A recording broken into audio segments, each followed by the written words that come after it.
up next on All About Android, how do Ron and me feel about Android 12 Beta 3? We'll also talk about Verizon saying yes to RCS and the new emoji coming through. Plus, Ron is super excited at the concept of a foldable Pixel 6, and Google's going to make it a little easier to find Wear OS apps in the Play Store. All of this is coming up now. Podcasts you love. From people you trust. This is TWiT. Welcome to All About Android, episode number 534, recorded live on July 20th, 2021. We are your weekly source for the latest news, hardware, and apps for the Android faithful. I am Florence Ion. And I'm Ron Richards. And Flo, we are reunited again after I skipped the last 2 weeks. It was good to see you. It feels so good. Our third leg wheel. Our third Jason Howell is out this week. We're a trike. Our trike. I want to take a moment. I did it a little during the live pre-show. If you were watching live on the live stream, you could have heard me. But Flo, great job last week with Andy and Nako. Like I watched the show afterwards, and it was just like so great to see you guys in your groove and talking. And it's like still all about Android, but still a little like it was definitely interesting. So and I'm had to honored tap into that. You know, it's the natural charisma that we have together. And now I can say Andy Anako filled in for me once in my career. It's true. Is unheard of. Yeah. So, but thank you, Andy, for doing that. That was awesome. Appreciate it. But man, it's good to be back. I've missed talking about Android for the past 2 weeks. I'm excited. It's been a slow summer so far in July, but here we are with a packed week. Everyone's back at TWiT, which is awesome. Which means Victor's on the ones and twos, and Burke is lingering and judging behind the scenes. So I don't know, Flo, do you just want to get on with it? You want to do the show? Let's just get on with it. All right, Victor, give us some news. Well, I was going to say, if anything bad happens today, let's just think of this as Android News Beta 2 or 3. There you go. There you go.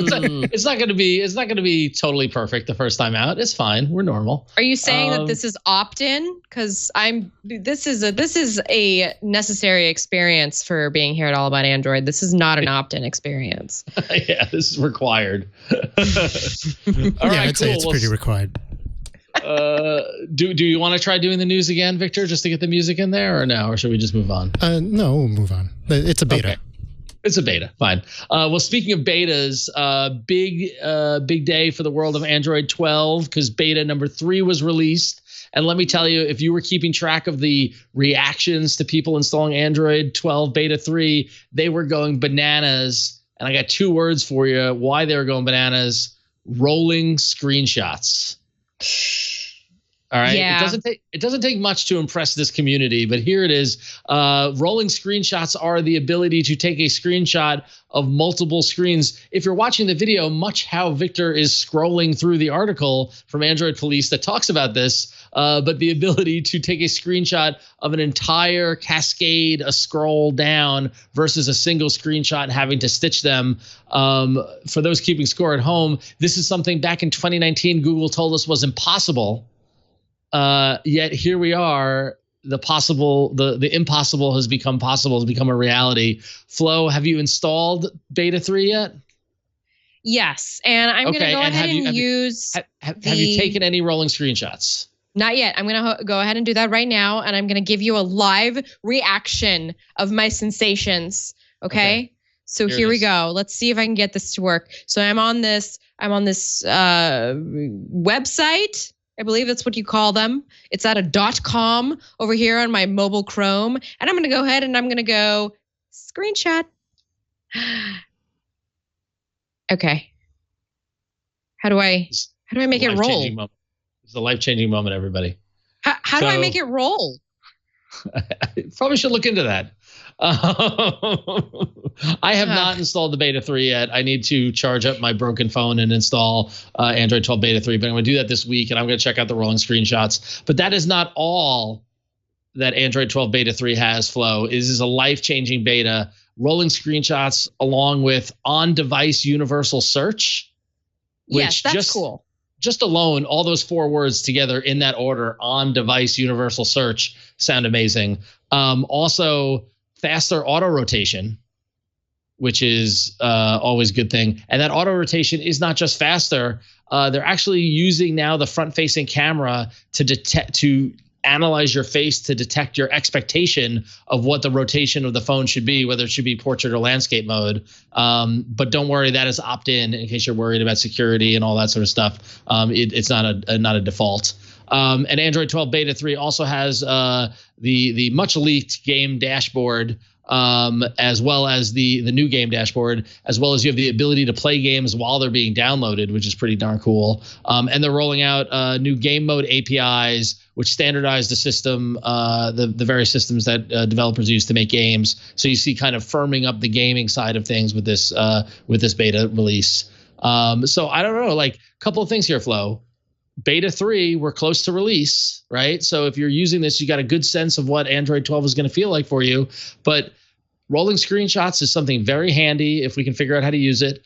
And that universal on-device universal search, which does require apps to play in and opt in and identify aspects of their data that can be searched and can be indexed, but that's pretty darn cool. Like if you can use Google across all of the apps on your phone, that seems like a pretty big feature. What do you make of all of this latest beta, Flo? Do you like it? Well, I don't know if I like it yet because so what I did today, the reason I'm having an issue, just to explain, is that I switched the beta from the Pixel 4a 5G. And I I put it on the Pixel 5. So I'm having some issues with it right now. I don't know what's going on. But my plan was to use the beta out in the world with a SIM in it. Now that it's finally we're almost at the finish line. We're almost at that fourth release, because as soon as that fourth release comes, then it's that's it. It's the final countdown. So that's not really working out for me right now. I'll figure that out. As we all know, anybody who's been following me on Twitter this last week knows I've been having nonstop phone issues related to my SIM, not related to the beta, but I just need to bring it up. I've been doing a lot of phone stuff over here. It's been getting convoluted. However, somebody mentioned in the chat, and actually you'll find this if you go and Google for the rolling screenshots, is that you'll actually get up a little prompt when you take the screenshot that asks if you would like to capture a longer shot. It's a really similar mechanism to the one that we see on the OnePlus Oxygen OS. And so now that we're getting features like this as announced as part of the big release, it's just making me think about all these little features that Google has plucked from these sort of third-party versions of Android, the way that these other manufacturers and other companies have sort of complied with what users want. They've taken that, they plucked it, and they put it into Android 12. And so I think the thing for me, and this is not really a question that will be answered until the final release, but the thing for me will be, will this version of Android make the rest of us happy? Is this something that's going to be a little more universally enjoyed? Well, I mean, it's hard to predict that, but I think going back to your point about them, kind of adding functionality, we've seen that every version where you see other independent developers or other manufacturers adding features or creating functionality, and Google going, oh, hey, that's a good idea, let's adopt it, right? And so I'm not surprised to see that. The better the idea, eventually it's going to make its way into the operating system, if someone stumbles upon it. That's the nature also of the origin of Android being open source and that sort of thing. But if this is the operating system to make everyone happy, then no, you can't make everyone happy. You know that. It is, but whether or not it is the next iteration, and if it feels like I'm trying to channel my inner Jason here, but if it feels like the next major chapter in the life of Android, with Material You, with so many, tweaks and changes to the way this actually looks and the way you interface with it, to features like this, which fundamentally change the way you use your phones. It's not, I don't think it's a question of whether or not it's going to make people happy or not. It's going to be whether people adapt and are, see this as, this is a launch pad for the next chapter, so to speak. I do think that there's no sense in really lamenting Android 11 or 10 or complaining about what's gone or what's changed, because forever forward, this is the train we're on. This is the direction it's going, and either get on board or not, right? And so Choo choo! Here goes the train. Yeah. Come and ride the train. I mean, Flo, do you see yourself not using Android because of Android 12? I mean, like that's not going to happen, right? So no, but can I just be really honest and possibly controversial? Is for a split second, I've been because of these SIM issues, I had to switch phones again. So now I'm on the OnePlus 9 5G, which is what it's officially called. It's a bigger phone. It's a Oxygen OS. It's fine. It's a perfectly fine phone.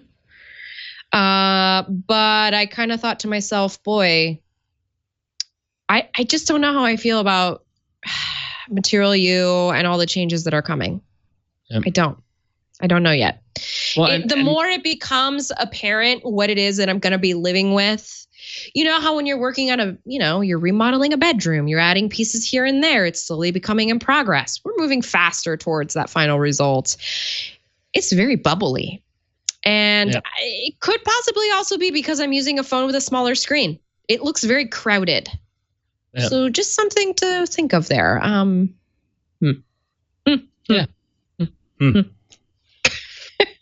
All right. Well, so stay tuned. If you've downloaded Beta 3, please write in and let us know what you think of it. We want to hear, practical stuff. You can email us at AAA@twit.tv. We want to hear what you think of Android 12 Beta 3 before Android 12 becomes minted and official and becomes the actual official release. Will we get another beta? Or is this the last one, Flo? Does it normally? I feel like 3 is normally. I believe there's one more. I believe there's one more, and then before the end of the summer, and then sometime in the fall, I imagine the final release will be. They have the chart at the developer page, which I just don't have open in front of me right now. Thank you very much. Yes, that's correct. August is the next beta release. So, all right. So there's one more. So we got one more. Yeah. Yep. It's coming.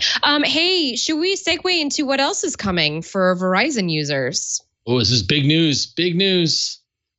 Yes, and somebody's going to still yell at me and tell me to leave them because of everything I've been complaining about. But you know what? This might make me stay because Verizon has finally said yes to RCS. Technically, they were the last carrier that was holding out on adopting the new RCS standard. Or, I'm sorry, let me backtrack. That's not factually correct. They're the last holdouts on having Android messages be the default app on Android phones going forward, which would have enabled that cross-compatibility RCS with other phones on other networks. So now that Verizon has said yes to that, in addition to, yes, they're going to roll in RCS into their Verizon Messages app, also known as Messages Plus.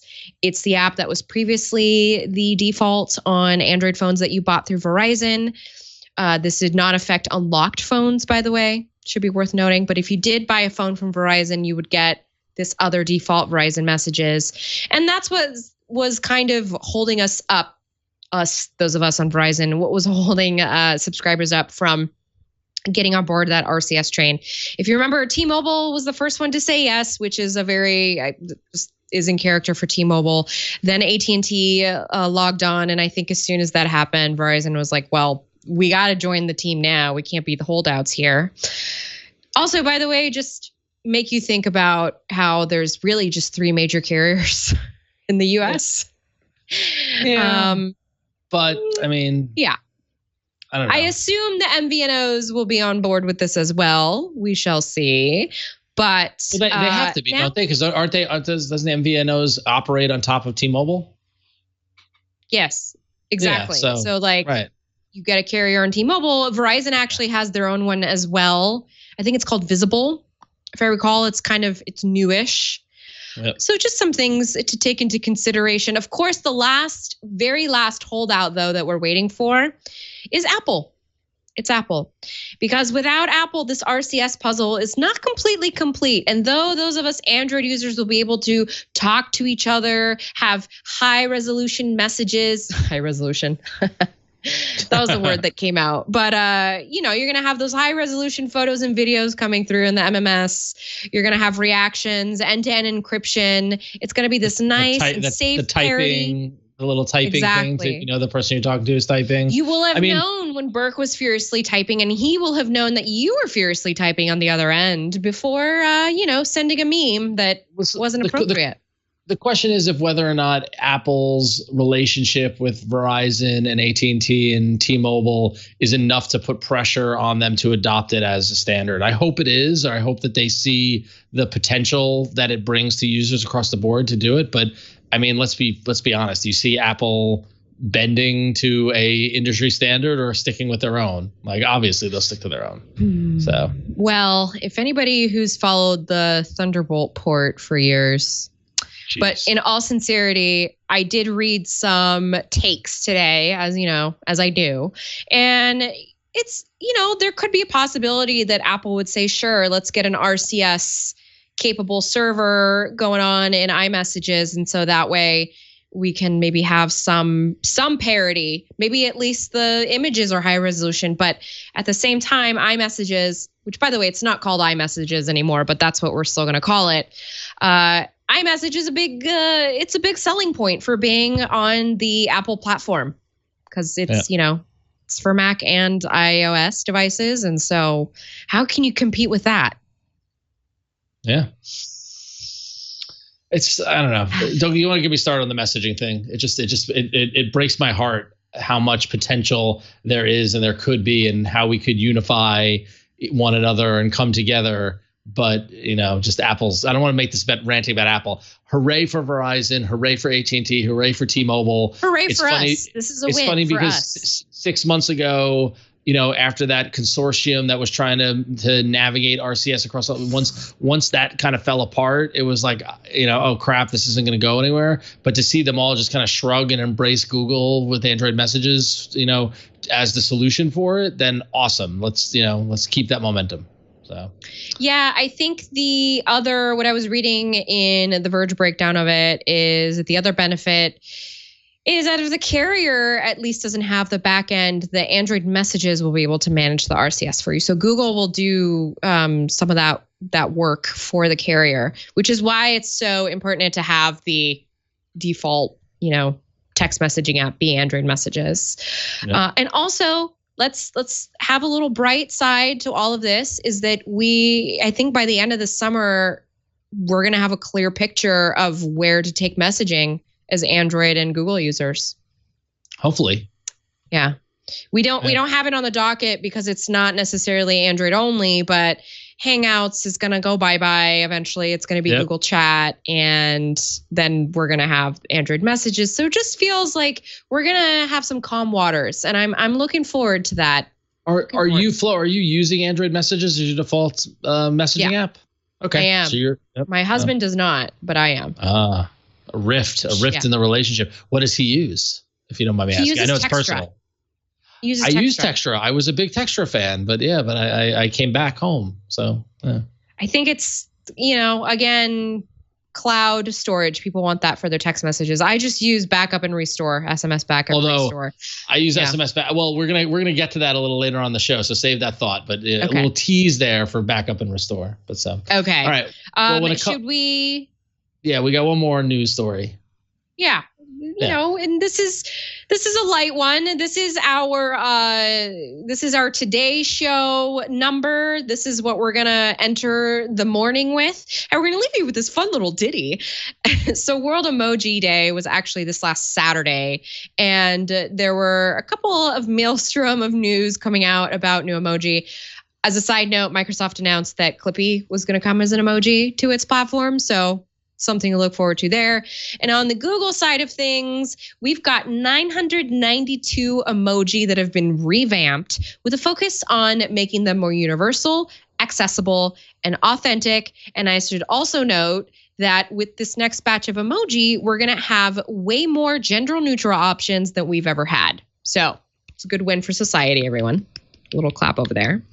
So not only are these new emojis from Google cuter, but they're also, again, more accurate, more flexible, and more, quote, globally relevant, which, as you know, this is a universal global consortium. Here we go for the emoji. And so it's natural that this is going to have a global appeal. In terms of availability, the new emoji will come to phones with Android 12, the public release this fall.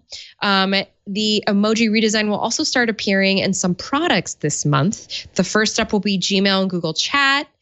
and as well as Chromebooks, which will have an improved emoji picker in Chrome OS 92 coming out at the end of July. So lots of new things to look forward to. An emoji, to me, I learned how to integrate them into my text speech. I use them for like when I'm doing text notes. It's a way we communicate, the way emoticons were back in the day. So emoticons, it's good to have emoticons. Emoticons. Yeah, emoticons. Not to nitpick or anything. I saw a lot of people kind of freaking out about these, and I don't really know why, because I feel like the emoji update is something that Google does every couple of years. They redesign them, they rethink them. I think some of these look good. I think that from a design standpoint, they use the space a little better. I don't know. I welcome our new emoji overlords. I think it's okay. I also welcome our new emoji overlords. You can actually 9to5 Google has a pretty good readout of all the emojis that are coming through the pipeline. We've got razors. We've got a thread going, or excuse me, a needle. No, a thread going through the eye of a needle. We've got pretzels. We've got let's see, a croissant. Shrimp, bacon.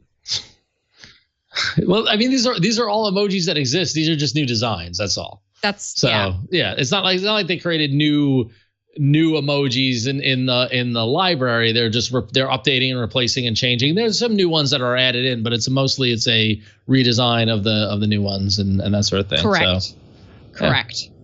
I don't know. Correct. Emojis are fun. It's hard. I know, Flo, you are of the emoji generation. So, and I will give Cousin Ja in the chat room credit. He says emoji is starting to look like the print shop clip art, which is very true for those of you who remember the print shop by Broderbrun Software. Guys, go look at the Microsoft emoji that are coming out, by the way. They are basically like redesigned Skype emoji, which is okay. But it definitely, if you live during the time of those really loudly animated emoji that Skype had, remember, you'd put them in, you could still do it. You put it in the chat and it gives you a big kiss. Blows you a big kiss. It's like, oh my God. I get it. Chill. Chill though, for real. Well, nothing like emojis to talk about. So messaging, emojis, Android 12 beta, so much going on. But up next, let's talk some hardware news. All right. And so Victor, there you go, a little hardware.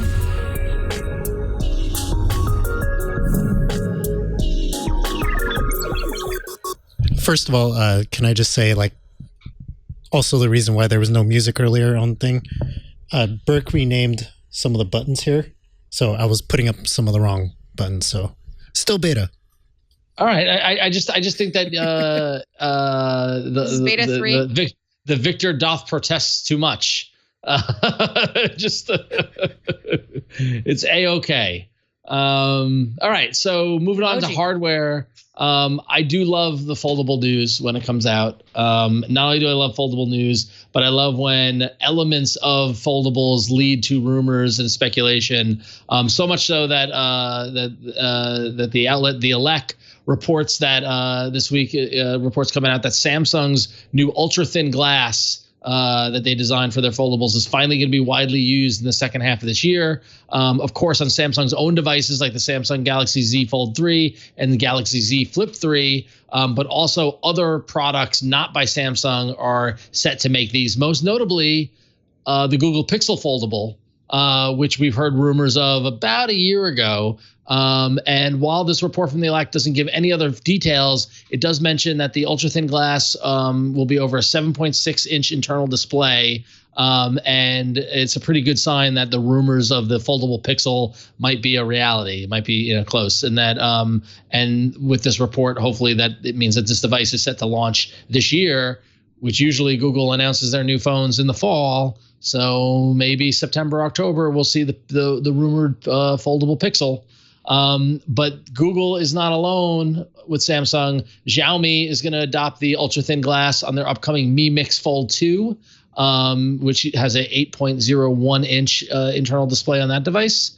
Vivo getting on the game. They're going to be adopting it on their 8-inch display foldable that's coming in Q4 of later this year. The upcoming Honor Magic Fold will see the ultra thin glass on its 8.03-inch display.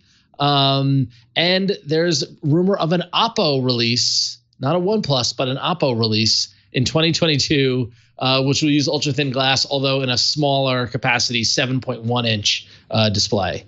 So it looks as if, Flo, do you remember years and years and years ago when Gorilla Glass became like the de facto glass of all phones? It seems like the Samsung ultra thin glass technology is becoming the de facto glass choice for foldables, and that Samsung really has led the way with foldables, not only developing the form factor and developing, how to market it and how to get it enforced, but also they made the freaking glass, and now they're sharing it with or selling it to all the other manufacturers. That's the way to do it.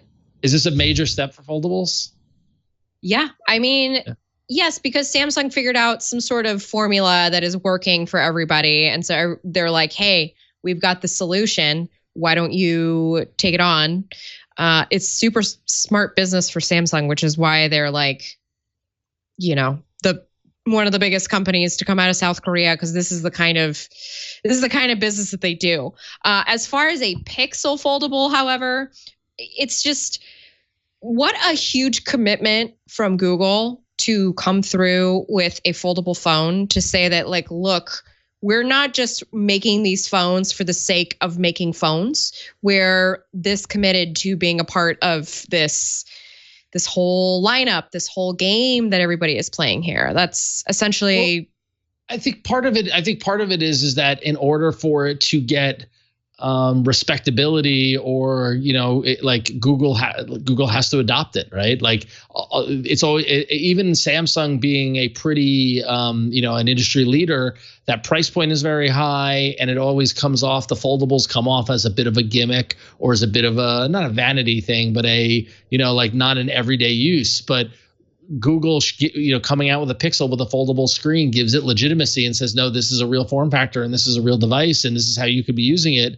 And also, we've seen how much over the past couple of weeks, Flo, have we seen, especially with Android 12, but at Google I/O, there were, a lot of designing for larger screens and adaptable displays and things like that. Google is seeing the future and seeing that the standard, rectangle chocolate bar phone is not the only form factor that Android can be used in, and foldables fall into that. True. I was kind of sort of hoping that those screen sizes, though, would be more for those of us in the Chrome OS crowd.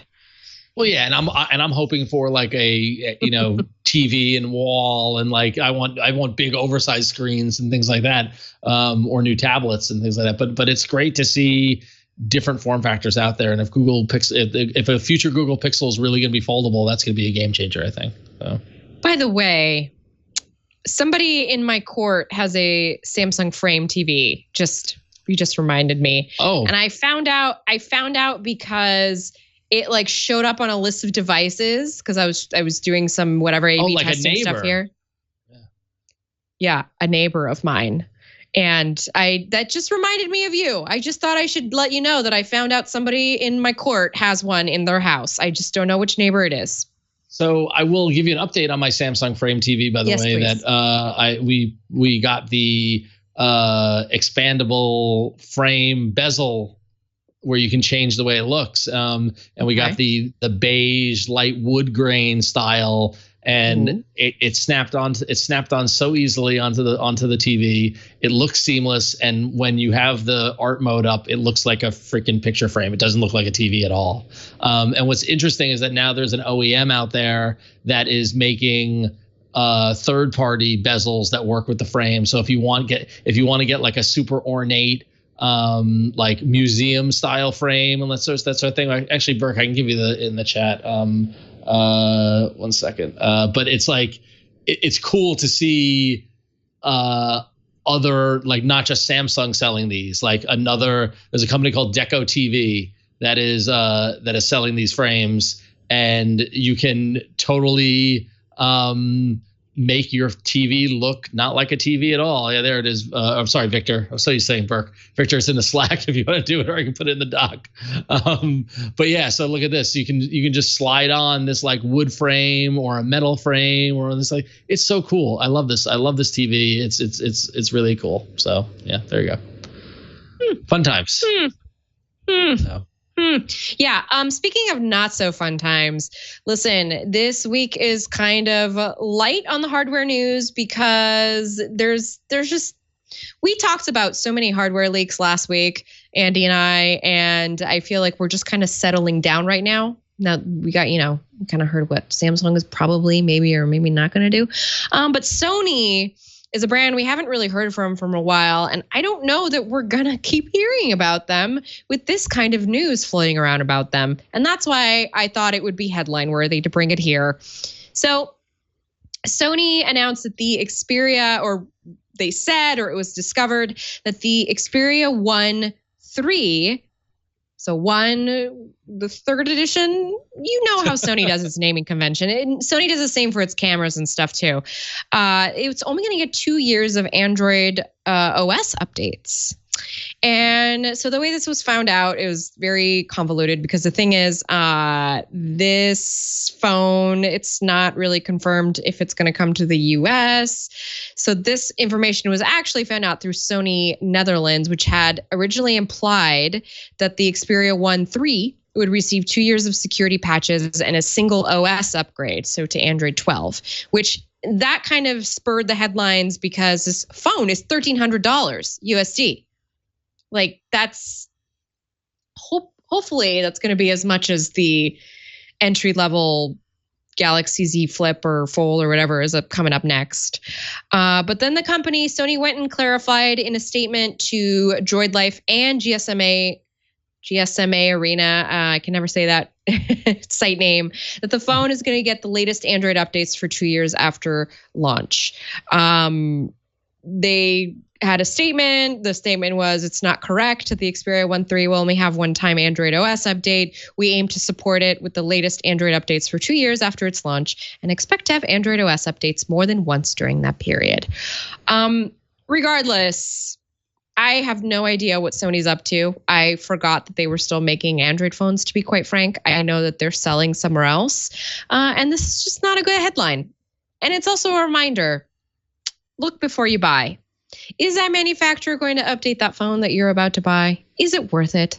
Ask yourself. But the thing is that it's buyer beware, but also how do you know? You know what I mean? Like, it's not like when you buy a phone, the salesperson there is telling you what the update schedule is like. It's not like they put it on the boxes. If I was, a lot of people, and I was one of them for years, was Sony brand loyal. Cell phones were out in the late 90s. I probably would have bought a Sony because I'm like, I have a Sony VCR, I have a Sony TV. Let me get a Sony phone, right? And so you've got a brand loyalty standpoint. And how do you know? You don't know. And the majority, as much as we like to talk about this stuff, and we know that there's a dedicated and amazing, vital community around this show, around also, Android phones and phones in general, there are many, many, many more people who don't know and don't care and just get a phone, right? And so it's a bummer. It's but that said, and we're going to talk about it in the emails later in the show, but how often do people swap out phones? And I know among us, when was the last time, Flo, you had a phone that you used for 2 years straight? Well, considering the nature of my job, I would say the longest phone. But even despite that, would you, so. Well, the last phone I used for a really long time was the Pixel 3, the one that Marilyn Monroe made me drop. Right. Yeah. So, if you it needs to be haunted. It keeps you haunted. Nice. But if you weren't doing what you were doing, do you think the odds of you having a new phone every 2 years, like Verizon had a program new every 2? I don't know if they still have that. I don't know if they still have that. They do, actually. They keep offering, and they're like, hey, so those phones aren't working. You want to buy one? I'm like, no, I don't want to buy one. Thank you. I probably would. I did before I was doing this for a job. Like when I was back in the feature phone, flip phone days, when phones were a lot more affordable and I could actually like buy one with whatever money I was making, slinging coffee. Verizon would give you a really big discount. So you could buy a new phone for like $100, which was, it was feasible back then to do that. It was a reason to stay with Verizon, to be honest. Like it was and even T-Mobile has that too. I'm sure. I know, I've been so off of the reservation with T-Mobile because I went rogue and started using unlocked phones and things like that. And also I've got like an insane grandfathered low price unlimited data that I don't want to touch anything. I don't want to change anything. I don't want to accidentally get into a new contract that takes that away. But they have programs to keep you getting a new phone because that's the planned obsolescence and that sort of thing. So, I mean, is only 2 years of Android OS updates the worst thing in the world? I don't know. I guess it depends on when the 2 years start, though. Because if you buy the phone a year after it comes out. Samsung has 3. Samsung's committed itself to 3. Yeah, 3 seems a lot more better and generous. Yeah. Well, also Samsung has probably a development team to work on these things, which I don't know what Sony's got going on. They haven't really given us a glimpse into their Android stuff. Yeah, they haven't really. Okay, so that's going to wrap it up for hardware. So up next, let's talk about some apps.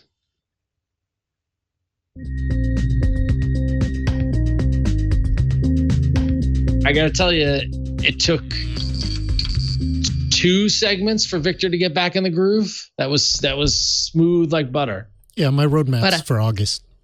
Oh, okay. Here it is. Perfect.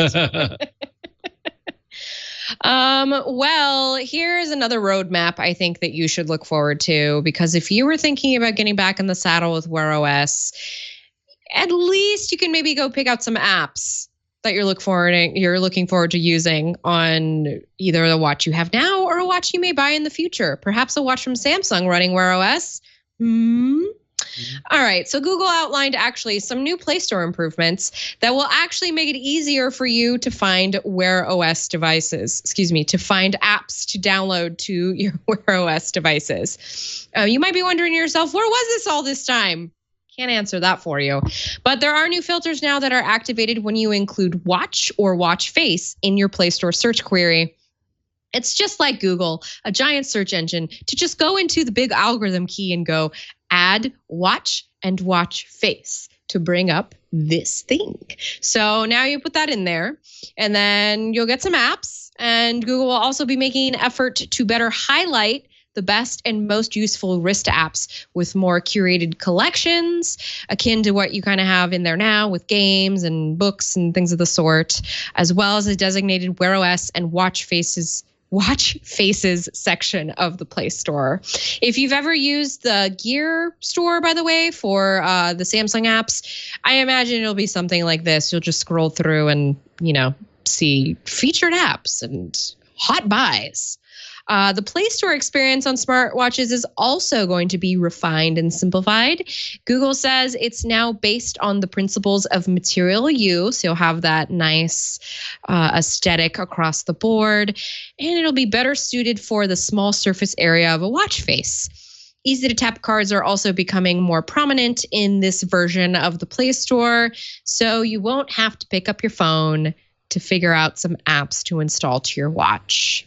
This is all well and good, of course, but until the hardware is there for you to really use it, for now, we can say it's there if you need it. It's there. Sometimes it's nice to be there if you need it. That's nice. So. Exactly. Just want to know someone's there to put apps on your phone. I do want to comment on this renewed marketing focus, this renewed focus on getting everybody back to Wear OS. It just kind of feels like it is an absolute veritable rebranding. That's really what I see it as. Yeah. I don't think you're off there. I don't think you're inaccurate in that. I'm trying to think in the back of my head, by the way, the gears that we're turning. Were there any 90s rebrands that I can mention in this? And unfortunately, the one that came to my mind is not one that we want to relive, which is the Wow Chips generation. And that's not a good, I don't think that's a very good reference to bring here, because Wow Chips didn't end up very good. No, they didn't. No, people were lesson. hurt from the WoW chips. Yeah. Physically. There it is. Those watching the video show, they know. Victor's I totally ate fast WoW on pulling chips, up the by WoW way. chip. I just, my husband and I brought this up randomly the other day. I don't know why it was brought up in the conversation, and I just had very visceral flashback. But Android Wear OS is not like WoW chips, okay? They are not going to hurt your tummy or your digestive tract. All right. Unless you swallow the watch. I can't do anything if you do that. That is on you. It's completely on you. All right, well, moving on. I feel like every couple of weeks, Android TV. Jason, come back, please. Yeah, tell me about it. I feel like every couple of weeks, Google TV and Android TV is getting updates or things that we're talking about. Sometimes bad, like those ads that they were forcing into it. Sometimes good, like this latest slew of updates. I will say that ever since I got the new Google TV with Chromecast, I've been loving the interface. I moved off of the NVIDIA Shield Pro until the NVIDIA Shield Pro gets that update. I need to look to see, because I do like the fact that, and call me old school, the NVIDIA Shield Pro set-top box has an Ethernet port. And for some reason, for streaming video, I just want hardwired Ethernet versus wireless Wi-Fi. And even though I have the Chromecast dongle running on Wi-Fi and I'm getting HD high quality stuff, being streamed, every now and then I feel it take a second to load. And I'm like, that's the Wi-Fi, right? You just can't beat a wired connection in my point of view.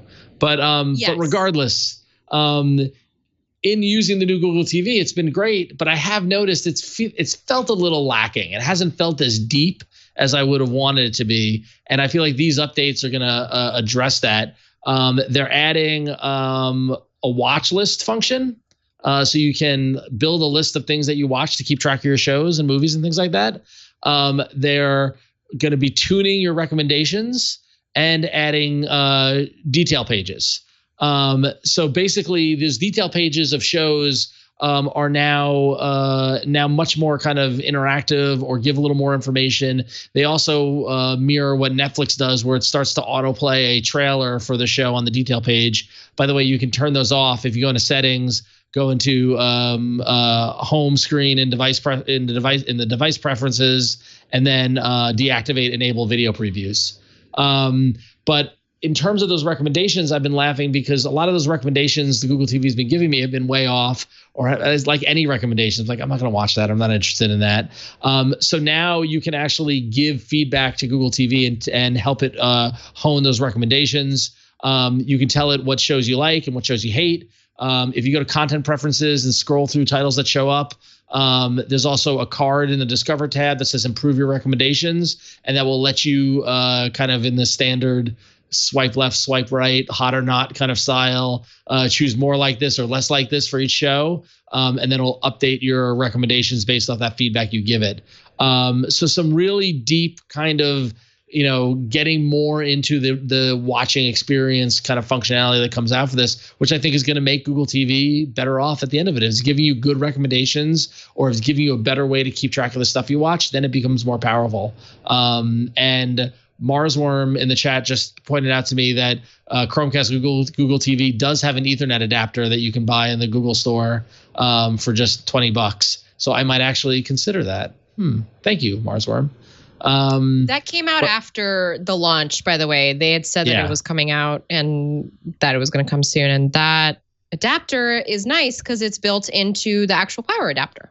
Yeah, exactly. But I also, as I'm looking at this and now I'm getting called out on what I wanted, it means I need to run Ethernet to my TV, which I haven't done yet. So, well, and I'm a little worried that that's going to ruin or hurt the aesthetic of the floating frame art gallery situation. No, not at all. Because au contraire, let me tell you, because the Samsung Frame TV has the tiny, transparent single cable that goes to a box somewhere else. And so all of your connectors and stuff like that happen away from the TV now. So I'm gonna be getting a cabinet that I'm gonna hide all that stuff in, so it doesn't matter at all. So there you go. Okay. Gosh. But But Flo, are you still using the Chromecast with Google TV or? I have 3 of them. I have 3 of them, but I actually ended up because last week I did the review on the FHD streaming stick, and I'm still using that actually. And what's interesting about that one is it has buttons for some Google TV features that were not yet on Android TV, and then this stuff got announced, so it was like, oh, I see what's happening here. Because I know Android TV finally got the watch list, which is a really big part of the new experience. And I'm fully ensconced in the ecosystem, but I need to get myself an NVIDIA Shield streaming set-top box. I just want like a little console situation. I want ports, I want RAM, and I want storage space because I don't have any space on any of those Chromecasts with Google TV to install all the actual apps that I stream from. And I'm sorry, folks, but I watch a lot. I do. Just keeps my brain from thinking about other stuff. But yeah. All right. I strongly recommend the NVIDIA Shield. I think it's a great device. It was a ton of fun. I have like to pull it. It's $200. Yeah, it's affordable. It's not too bad. It's affordable, but it's just, it's just another thing though. Yeah. Yeah. All right. Well, why don't you tell us about WhatsApp? Yeah, let's talk about WhatsApp. So this is just like a little ditty that I thought is kind of a good move for WhatsApp. So in a blog post this week on Monday, WhatsApp officially announced joinable calls. So it's basically a feature that will let anybody hop on a group call even after it's started, whereas previously you would have to include all the people that you wanted to chat with at the beginning of the call rather than allowing them like a link to come hop back in. Also, if you miss an incoming group call or ignore it, WhatsApp will show a tap to join banner in the calls tab to let you quickly join in as long as that call is still going on. I should add that this sounds very similar to features that, well, obviously Zoom does this because Zoom is a very room-based video feature, but also the FaceTime beta, the one that developers are working on right now and that they have access to, they make a little room for you too that you can join in. So I like this little feature. I don't know, Ron. Are you using WhatsApp for group calls? Video calls? I'm not using Duo. I'm not using Duo. I'm not having any group calls, video calls with anyone. I will use WhatsApp video calls when my kids want to see my sister. I was going to say, or their didn't grandparents. You move? You moved closer to your family members, so I imagine now it's like there's a lot less video calls. Yeah, when we were in the city and we only saw family like at best maybe once every 2 weeks, and especially during the pandemic, the WhatsApp video calling feature was crucial. But now that they're just 4 minutes away, we do it a lot less. It's more of an emergency break glass, like somebody freaking out and be like, "Oh, you want to see Aunt Christina?" But I haven't done any group calls at all. Also, because I don't know, it's just this generation of group video calls. I'm not amongst it, but I see the kids using it. I see it being actively used by folks, and so it's clear that WhatsApp has such a huge user base that they've got to keep up with all the other apps that are out there. So, yeah, it's a good point you make about it. I mean, generationally, you and I are only a little bit like we're aligned, but they're we have our little differences, right? The thing that I have not caught on to is video calls. And I feel bad about that. I don't know if it's because I never had an iPhone and I didn't get like into the FaceTime scheme of things, but I have a lot of friends who love and are just constantly video calling with each other. And maybe it's just because I really like my space from people. And a video call feels like it really intrudes on that. Well, I don't share that opinion. Like, I'm not that worried about it. Although I respect where you're coming from. I just generally dislike video calls with phones because I can't stand being out in public and seeing people holding stuff like this, or I don't get that as I don't think this is a good experience. when we eventually get into the science fiction world where there's some little floating orb that will follow me and kind of do that, if it's passive, if it's not so, whatever. But I've tried to do video calls with people where it like hurts to hold my arm up. And then I see people in the deli or at the bodega or whatever, and they're not even looking at the person. And you see the video of some other person who's like, what? Like, I don't get it. And so not to disparage anybody who uses it or does it that way, but it doesn't seem to me like a good user experience. Personally, I just want to add to that convo that Robbot actually made a good point in the chat that video calls rob you of your ability to multitask. And I think that's what I mean when I say like I don't want people, because I'm already like in my zone usually, like, so don't burst the bubble, man. I don't know. On the plus side, now when my kid wants to call the grandparents, we can add some family members to the group chat after the fact. That's nice. Thank you, WhatsApp. Plus. Thank you, Facebook. Yeah. All right. So that was, like we said, busy week, a lot going on with Android in terms of operating system, apps, hardware, a bunch of stuff. But now I feel like we've been overdue for this. It's my favorite part of the show. It's time to hear from you, the All About Android community, with your emails. And it's a reminder that you can email us at AAA@twit.tv. And you can also leave a voicemail 347-SHOW-AAA. Or you can send in a video mail. You can send us a link to a YouTube video or a Google Drive link with you talking to us like this over video. We'd love to see that. No one does that. Please do it. All right. So our first email comes in from Isaac, who's responding to something, Flo, that we talked about a couple weeks ago. I think when Jason was out, I mentioned, this is way back in June, I mentioned that there was a big VR app coming to Android called Rec Room, which was like a community game kind of platform. And I was curious if anybody used it. And I was glad to see Isaac wrote in and says, I've been using Rec Room since 2018. My favorite game in Rec Room is the co-op FPS called The Rise of Jumbotron. I've made more than 300 friends there. It's 100% fun and family friendly. The level design of the game is excellent. Room scaling works very well in such an FPS game in VR. I still play it these days on my Oculus Quest 2. What distinguishes Rec Room from VR Chat is its friendly community. What distinguishes Rec Room from AltSpace VR is its original games, such as The Rise of Jumbotron. Rec Room isn't only a social platform, but also comes with built-in, free, high-quality, fun games. And I got to admit, more I look into Rec Room, the more my curiosity is piqued. And so my 15-year-old niece has an Oculus Quest 2, and I'm going to borrow it and check out this Rec Room. It's time. And it's time. I'm going to get her in on it, and I'm going to check it out. Should we do it together? Do you want to like sync up? I mean, I have a Quest in the living room. It's uncharged. I would love to. That would be awesome. That would be a blast. We should. Yeah, let's figure that out. Let's figure that out. Let's figure it out. In post. Yeah. So thank you, Isaac, for writing in and confirming that somebody out there is using Rec Room. If you're using Rec Room, write in, let us know. That's their experience. Mm-hmm. I'm excited for it to come out on Android. We'll see what it does. So maybe we'll have a little, maybe when Jason gets back, we'll have a little VR chat. Yeah. Yeah, that'd be cool. Yeah.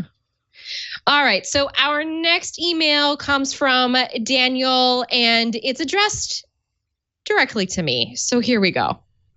Hi, Flo. I'm curious. Why do you seem to despise /hate/dislike the Pixel 6? You seem to be very negative on it and seem even more negative on the idea of a flagship phone offering. Do you feel the Android community doesn't deserve a flagship phone with a pure Android experience? I have yet to own a Pixel phone because I am one of those power users, but dream of a pure Android OS experience on a high-end phone and have been holding out for Google to release such. I'm super excited, but I'm curious, why are you not? I mean, it looks like they will still be offering their mid-range option, so why not welcome a final hardware current Pixel that can compete in other fields other than just the camera? I can't wait. I just bought the V60 dual screen as mentioned in a previous email less than a year ago, but I will drop it in a heartbeat for this Pixel 6 Pro phone if the rumors hold true. Thanks for the input. Well, Daniel, that's fair. It's fair. Anything I say on here, I guess, is fair game to ask about. And it's not necessarily that that I despise or hate or dislike the idea of a Pixel 6 or a Pixel 6 Pro. My grievances tend to stem from leaks the way they sometimes inspire us to latch on to false promises. I also just, I'm also just a little, I've been so unenthused by the Pixel devices these last 2 generations. And I think maybe that's why earlier in the show today, I even asked Ron about what he thought about the validity of a flippable Pixel, because for me, I guess I'm still struggling to see the overall trajectory of the Pixel lineup. I thought I knew what it was about in the beginning, and now I'm just not quite sure. So I'm hoping that maybe with the Pixel 6, we'll get the ship to kind of steer itself right a little bit, and we'll understand a little more about what we're really in for when we're choosing a Pixel device. That's where I'm coming from.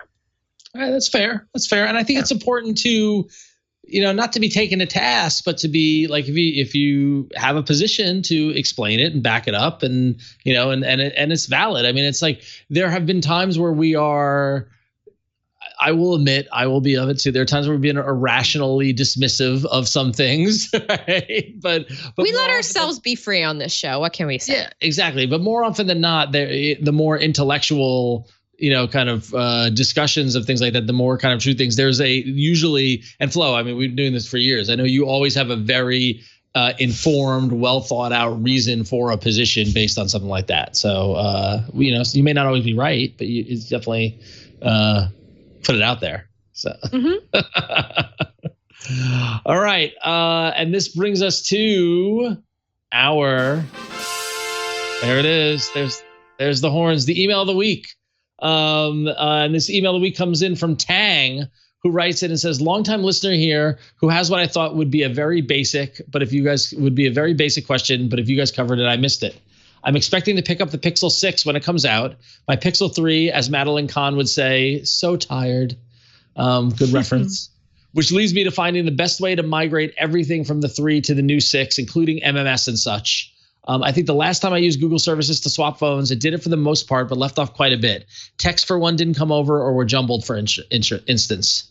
Jason and Flo, I know you swap out phones quite a bit, and Ron tends to hold on to his a bit longer. So those 2 different perspectives might help me out quite a bit. 2 of you probably have more experience, but Ron tends to deep dive into why he's doing something, especially these days with the newish fam and assorted projects. Tell me about it, Tang.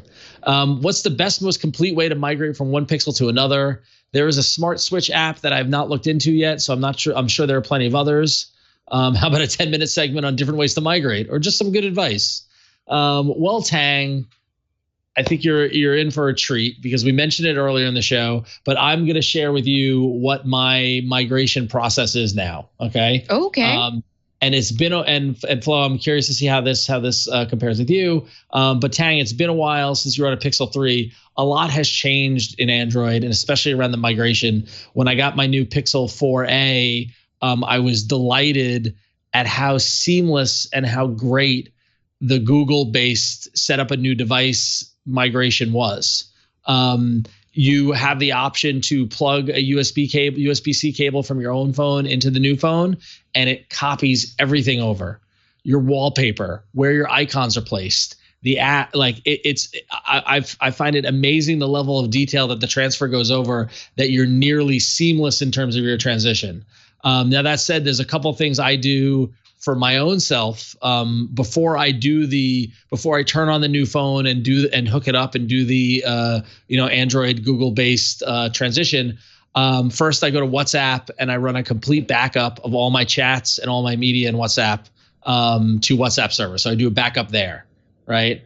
Mm-hmm. Then and also, I don't know why, I'm literally hoarding WhatsApp chats that are going on 5+ years now. Like, I have the entire relationship with my wife over WhatsApp available on my phone because I've hoarded this for so long, but still. But then also what I then do is I use an app called SMS Backup and Restore, which I've got to imagine there's better, more recent, more well-designed apps, but this one just works.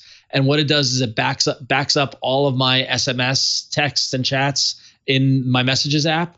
And you can connect it to Google Drive or to Dropbox or to a cloud-based service. So I upload that up to Google Drive. So I've got that backup. God forbid something happens, something goes wrong in the transfer to the new device. So once I do those two things, I found myself I'm pretty much covered. Everything else is either stored in the cloud or accessible, via the app data, or accessible via an account or stuff like that. I don't keep much local on my device. I don't keep local music. I don't keep really local files. All my photos are backed up to Google Photos.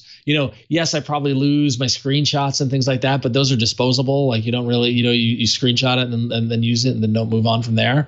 But you do get a lot of stuff coming back from you that comes over when you do the Android transfer. When I get the new phone, I do the Android transfer. Takes about an hour to go through everything when Android does that. And then I restore my SMS backup. I restore my WhatsApp backup, and I'm up and running. So Flo, how does that differ from your transfer process? If at all? It's very similar to you. Although what I have been doing is I'll restore from the cloud. So I just always ensure that everything is backed up in the settings, in the Android settings. Everything is backed up into Google. I also tend to use the smart switch apps. So if I'm switching from a OnePlus device or from an LG device, I will use the smart switch apps to make sure that I bring over all of my data. And as a result, like you, Ron, I don't have WhatsApp archives, but I do have text archives that stem back like 7-8 years, which sometimes can be a little rough when I'm loading Android messages, but can't let go. I do not understand why or how I have all this. Like I don't really want to go through it either, because I know it's just. So I literally I remembered. I just remembered a keyword that I searched for. And I just quickly navigated to a chat with my then girlfriend, now wife, in April 2016. That's crazy. That's how long? 5 years ago? That's crazy. I have like stuff from 2014 in my thread with my best friend. It's kind of wild. So. Which is why you should use SMS backup and restore. It's really good, and I think part of the reason people still use that app, even though it's like, it's not exactly a 2021 app. You know what I mean? Oh, it's not, but it works. It works. It works. It really does, and it backs up everything to Dropbox or any cloud account that you've got going on. And so I would say that you want to do that externally, but for everything else, Google's backup has been pretty great. Well, you could take a long rolling screenshot. That's very true. I will tell you, you want to talk about the other. So like, I feel like in the 10 plus years of doing the show, I've opened the doors to my crazy, right? If those of you who remember the show, remember years and years ago, my email was still on a POP3 server, right? So that's an example of that. When the last thing I did before Google Play Music shut down was I took a rolling screenshot, not on my phone, but on my desktop browser, because I have a app that takes a rolling screenshot, and I took a screenshot of every album I added manually to Google Play Music, so that I have the listing, the record of that, so I can go purchase the music. And I've got That's very important, yes. And it was too much for a single PNG, so broke it up into like 8 PNGs. And so and it's sitting on my desktop. I haven't touched it since I did the screenshot, but I have it. So when I have the time, I'll be able to go through and recreate. It's crazy. You should back that up. I should back that up. I should get that up on the cloud. Yeah, that's a good point. Yeah. So yeah. Know what I should do? I should find. I should OCR it and get it into a text file. Yeah. That's what I should do. Do. So. There's a great hack, by the way. I found this out for my wife because my wife was working on a project and she had a bunch of JPEGs that she needed to rewrite the copy in the JPEGs, but they were flat JPEGs and she couldn't get the text out. Did you know if you drag a JPEG into Google Docs, if you pull the JPEG into Google Drive and then right click the JPEG and say open in Docs, it will OCR read the text of the JPEG and give it to you text in the document. So there's a little Google Drive hack for you. This is why people write books on these things, because there's all these tools and stuff that I never know exist. That you wouldn't have even known unless you look for it. Yeah, exactly. Yeah. So anyway, so I should do that. I'm going to do that hack and then I'll have a Google Doc of all the records that I need to go buy. Yeah, so lovely. All right, well, congratulations, Tang. Thank you for that fun discussion about backing up and restoring your phone. Good luck when you get your Pixel 6. Write in and let us know how you backed it up and how it went for you. Don't forget, email us at AAA@twit.tv, and maybe you could be like Tang and become the email of the week. There it is. I'm glad we did that, because last week we did not have a email of the week. Thank you so much. Instead, we had a comment of the week, because that's all I could. That's all I could find. Well, I'll be honest. Listen, everybody, all your emailers. Like last week, because Flo, I was working with you because I was like, oh, let me pull some emails for you, and there wasn't a lot that were usable.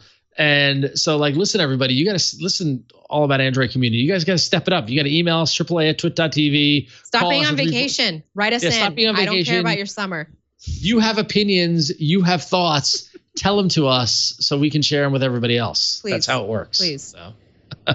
that is how it works. Yes. All right. Well, Jason's back next week. Thank God. Although I did get a haircut. Boy. I did get a haircut. I put stuff up on the walls behind me. So there you go. I noticed you have some stuff up. I noticed your hair's a little shorter, which I'm sure is helping with all the humidity and heat that y'all are experiencing right now. Sure is. Yep. All right, Flo, why don't you tell folks where they can find you and your fun work that we can keep track of? You can read me at flowrights.tech. That's my cool little link that takes you to my author page at gizmodo.com. I also still have a website, florenceion.com. You should go there if you want links to socials. I have a Discord. I'm still on the internet, folks. I'm just kind of light this summer because I'm enjoying my summer, darn it. It's a hot Flo summer. Yeah, it is. Yeah. I'm very, like, sweaty and warm. All right, cool. Well, what about you, Ron? Well, you can follow me on Twitter and on Instagram at RonXO. I'm there posting nonsense not all the time, barely ever, but sometimes I do. There's some gems that get out there. But as I mentioned, those of you who watch the show know that my startup company called Scorebit makes a app that allows you to track your scores on pinball machines. We've been working on a big release, and over the past 2 weeks, I was excited to let everyone know that it's finally out. It's in the Google Play Store. We shipped version 1.1, which introduced an activity feed in the app. We added a player ranking and what we call flips. When you see your friend makes a score, you can give it a little flip to say you like it. We added one thing which I think is so cool, visualizations of your game. You can see it if you're watching the video. You can see it on the right screen in the screenshot. Basically, you can see how long your game was and how your score grew over time, and when you got different jackpots and things like that. It's a super cool different way to look at the data that we're collecting within the app. We made it easier to share your scores with friends, and we rolled out push notifications. So this was a big release. It was a lot of hard work. And I'm excited to finally get it out there. It's in the Google Play Store, so if you're at all into pinball, check it out. Listen, if you're curious about pinball, there are tons of places all around the country, in the U.S., around the world. Scandinavia's got a big pinball population. It's big in different parts of the world. If you go to Scorebit, you can find locations that are near you using your location preferences. So you can find a bar or an arcade nearby you. Go play some pinball, check it out, and use Scorebit while you do it. And you can go to scorebit.io. You can see all the information there. But fun stuff. And let me tell you, man, shipping an app, it's very hard. It's very, very hard. I have lots of respect for our developer friends. So, yeah. Ron, I'm so excited now to go find pinball places. Yeah, go. There's tons of places by you. Oh my God, you're by Concord, right? You should go to the Flipper Room. The Flipper Room is very cool. I want to go to that one now that we're sort of reopening bits and pieces here. So I think that's gonna be a future date night. Yeah. So go for it. Yeah. Cool. Well, that is the end of our show. Well, we gotta thank Victor and Burke. Yes, we do. Oh, guys, you know what? Listen, we are able to make this show happen every week because if it weren't for Victor and Burke on our butts to make sure that things get done here, nothing would get done, folks. So we need to thank Victor and Burke. Big round of applause. Thank you, Victor. Thanks. Thank you, Burke. Burke left me already, so. Oh. Burke left already. Yeah. Okay. We're not all right. thanking Burke anymore. That's it. No It's all right. thanks. I figured it out by just pressing all the buttons at once. See, exactly. Victor knows what he's doing. And also, Victor and I are now friends on Pokemon Go. Took me a while to add him, but I did it. Anyway, hey, if you would like to, you can join Club TWiT. That is our ad-free subscription tier. All of our shows with no ads. You get it all in a really handy little link that belongs all to you. So you can get those shows with no ads. You also join into our Discord. And there in the Discord, you can leave memes, say things. I am always lurking in there during the show as well as in our IRC chat. So I always do appreciate those of you who show up every week to hang out with us when we record this show live. It really helps. It really helps, and we really appreciate you. Also, let's not forget that we've got shirts for sale at the AAA store.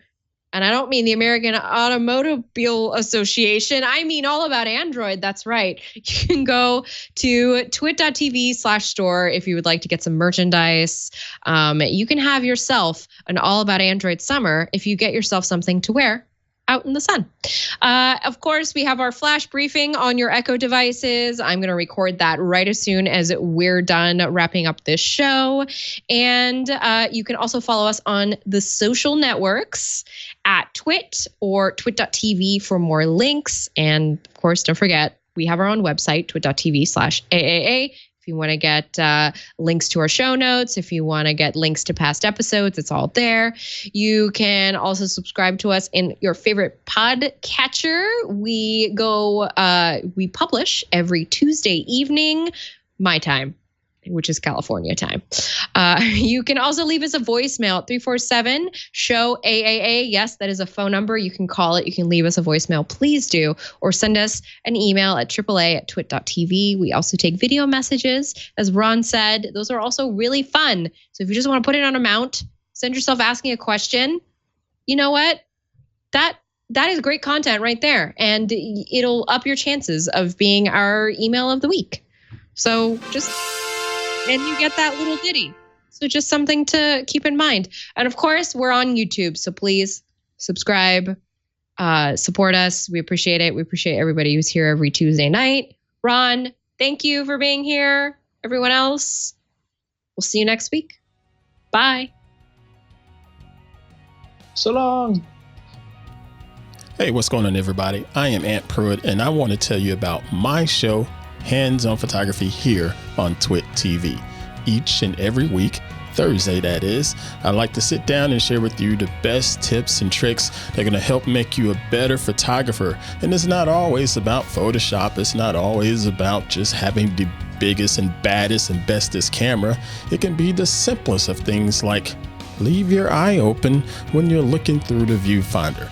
All of these simple tips can really help step your photography game up. So subscribe to the show today. That's twit.tv/hop. And I look forward to talking to you soon.